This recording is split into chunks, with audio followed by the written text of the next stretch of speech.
Welcome back to another episode of the Casey Campbell Podcast. Casey Campbell with you, of course. We are pleased to be joined by Bob Tasca III, of course, who drives the Motorcraft Ford Funny Car in the NHRA Camping World Drag Racing Series. Hey, Bob, how are you? Very good, Casey. How you doing? Doing well. Started off good at the Gator Nationals to kick off the year. How do you think it went for you and your team?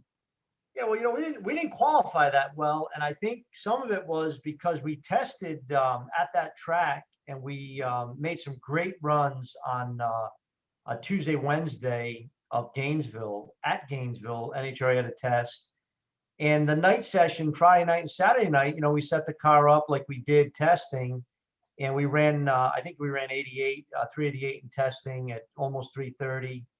We made another really good run on Wednesday. And the car didn't go down the racetrack. So I think it surprised the crew chiefs a little bit. And then that Sunday morning run was, killer conditions. And I think the track actually got a little bit better and they made the right adjustments. And what a monster run against Caps. I mean, we had an easy side of the ladder. We only had to beat Caps, Hagen in the first round, Caps in the second round, paired up against Robert in the semifinals.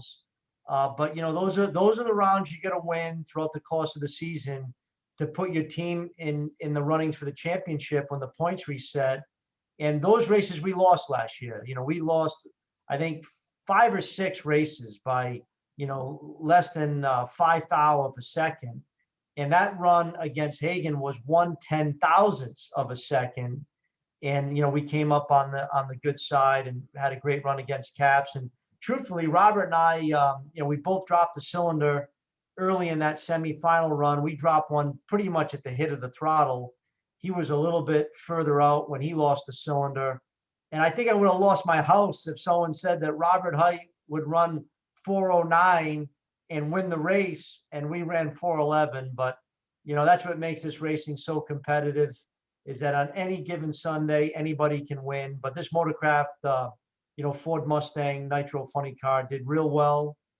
We got a great baseline going into Las Vegas, and I just can't wait to get in there and drive it again.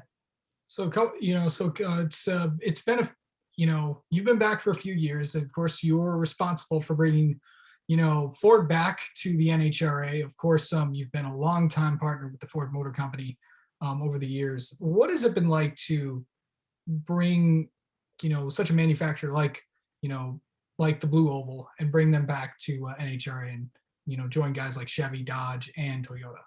I felt like my grandfather must have felt back in the 60s, when he got Ford into drag racing. So our family has been synonymous with NHRA and Ford racing over the years. And, it's great to have them back. I mean, there was a lot going on at the time that they left. And, there was a lot of questions of, how NHRA would reposition themselves, and bringing Fox in as the series, sponsor for television, and watching the growth of the sport when a lot of sports have really shrunk over the last several years and continue to do so today.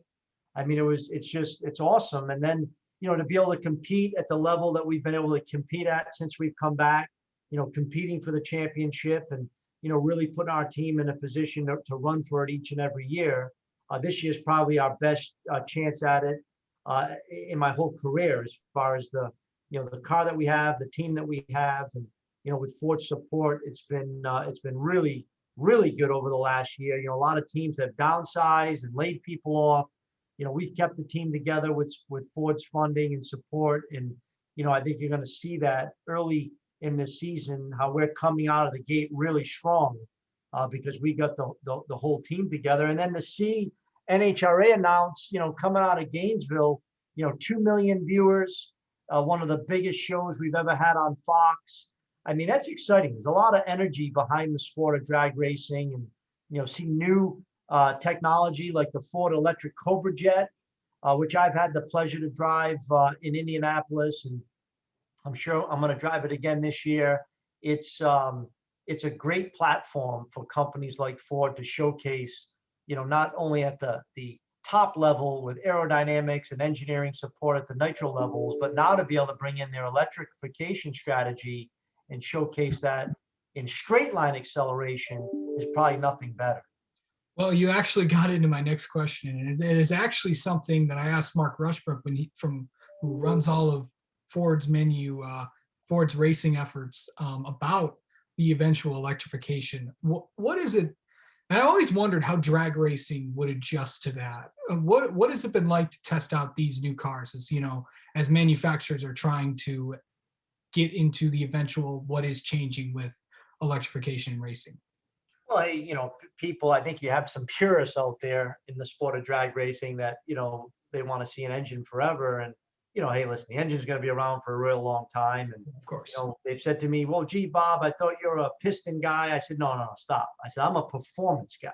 Okay. And getting in an electric car and feeling that instant torque and having a platform like NHRA where the manufacturers can come in and, really push their technology to the limits to learn, right? That's really, where we learn a lot is out on the racetracks, whether it's, NASCAR or road racing or drag racing.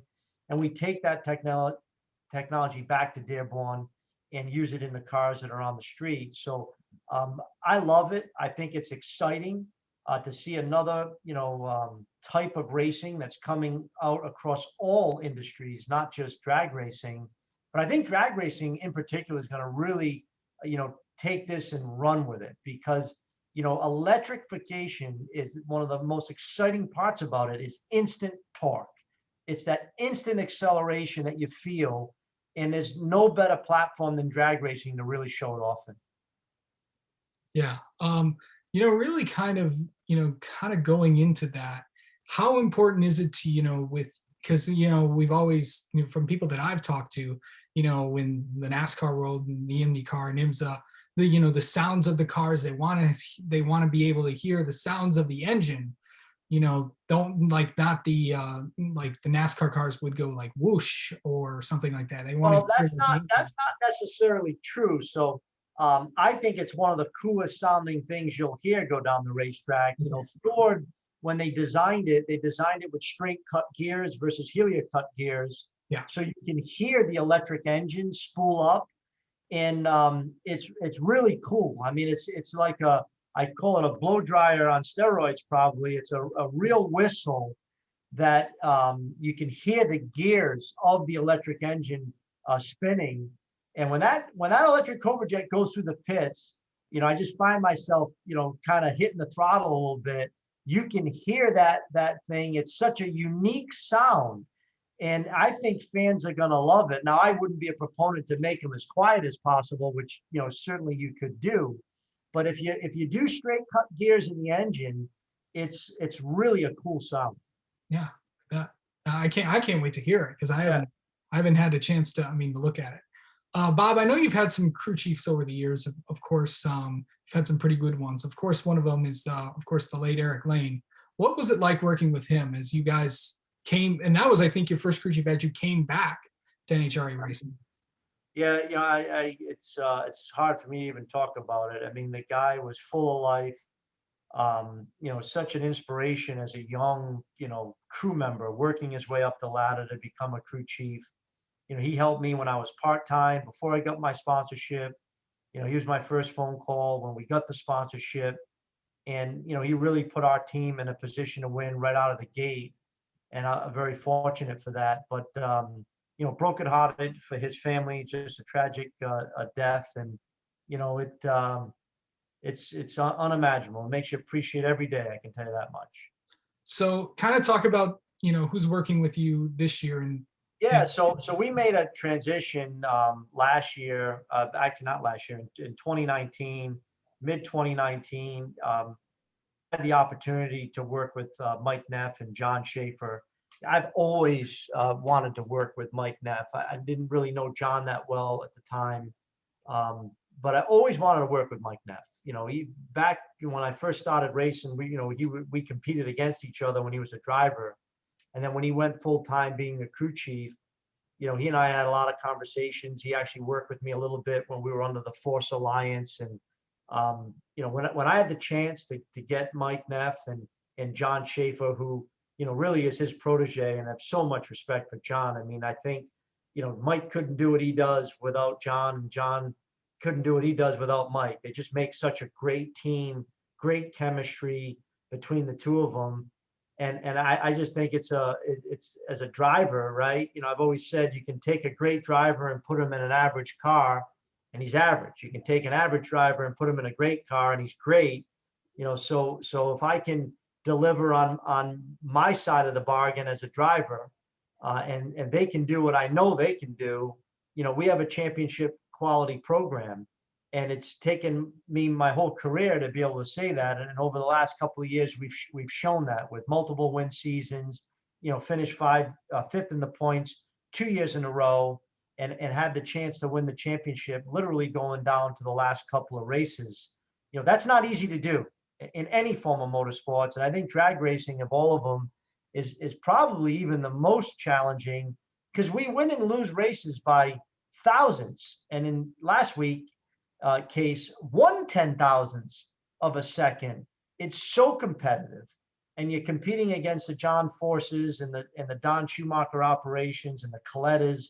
You know, these are dynasties. These are guys that have been doing it, you know, since the, you know, 60s, 70s, 80s. You know, pick a spot where they all came in. It's really hard, and you need a great team, and it has to be led by great crew chiefs. And Mike Neff and John Schaefer are two of the best that have ever done it in funny car. So I'm very optimistic that the best is yet to come for our program. So I know that you've done the. Of course, they got the four wide nationals, but the winter nationals getting pushed back. What's it going to be like going four wide again at Vegas? And we know that when NHRA comes to Vegas, you know it's always a big event. Yeah, people always ask me what I think of four wide, and I just look up in the stands. When the stands are full, I love four wide. You know, heck, I'd race six wide if that's what it takes. As a purist, I kind of like mano y mano and one versus one, but it's crazy. I'll just tell you, it's crazy. I mean, doing the burnout's crazy because you hear three other people doing burnouts. Staging the car is crazy because, you know, who's going in first, who's going in last. There's a 7-second timeout, so you don't want to be the one, you know, not going in before the tree starts. So it is crazy. I mean, just, you know, and I think that's what the fans love about it, is that literally you stand in the grandstands and you feel 40,000 plus horsepower hit the throttle at the same time and go thundering down the racetrack.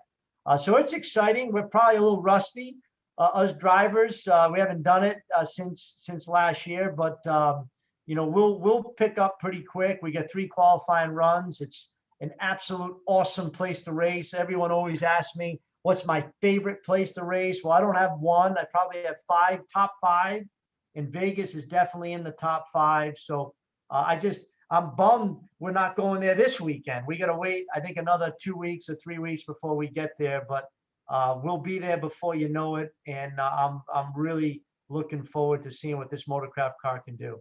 Yeah, I talked to Jeff Motley from, of course, the PR guy, longtime PR guy at Vegas, and those guys are excited to see you guys go down there. And it looks like from you guys are going to have some fans there as well. So that's. Well, I tell you, Gainesville, I was so excited. I don't know, for me, it felt like the first time I went to a drag race. I mean, to look up there, the place was packed, fans everywhere, signing autographs again. It was like, wow, the life is going to go back to normal.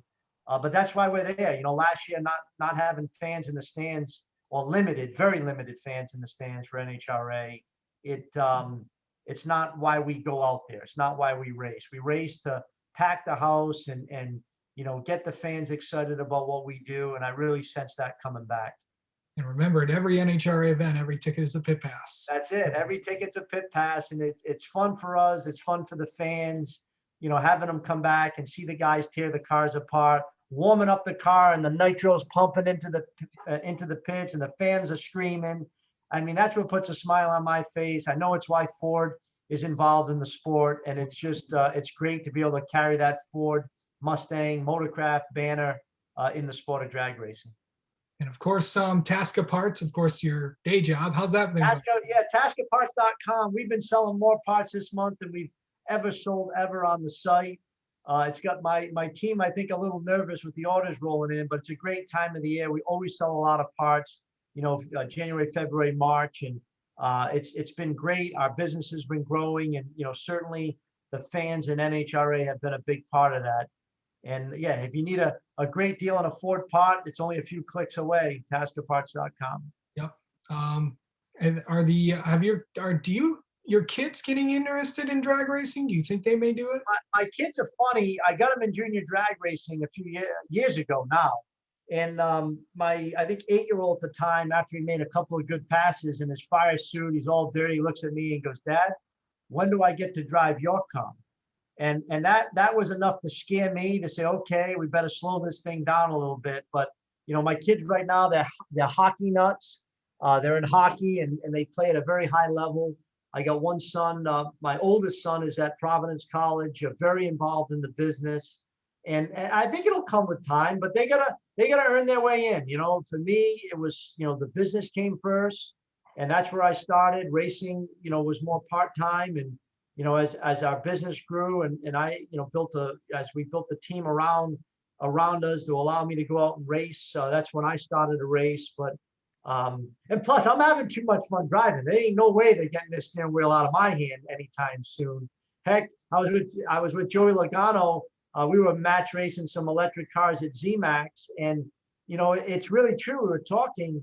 The older, I think, like, I'm probably just starting my prime in drag racing at my age, and I say that humbly because we learned 3 seconds at a clip. There's really no simulators that can truly simulate what we do in these race cars. There isn't. And for that, and to some degree, NASCAR as well. But I think really, I'm the best I've ever been behind the wheel. And I think I'll get better actually over the next several years, just because you just get more experience and more confidence driving these things. And, I ain't getting out of the seat anytime soon anyways. And of course, that's another great thing about NHRA. The drivers that you rooted for as a kid, they're still there. And the best thing, recognize the biggest thing with fans is how many faces do you recognize? And NHRA, if you look back 10 years ago, a lot of the faces that are racing today were the faces that you were racing back then, and that's a huge thing with fans. Yeah, no, absolutely. There's a great connection between us and the fans, and look at Force. I mean, there's the guy's kind of a phenomenon too. Out here still, swinging with the best of us out there. So it's a great sport, great competition, great camaraderie, and great fan base. Just such a passionate fan base. And heck, I don't know if I've been this excited about a season in a long time. So we'll see what we can do out there as soon as we get to Vegas. All right. Bob Tasca III, thank you so much for coming on and talking with us, and good luck in next month at the Vegas 4Ride Nationals. Hey, anytime. We're looking forward to it.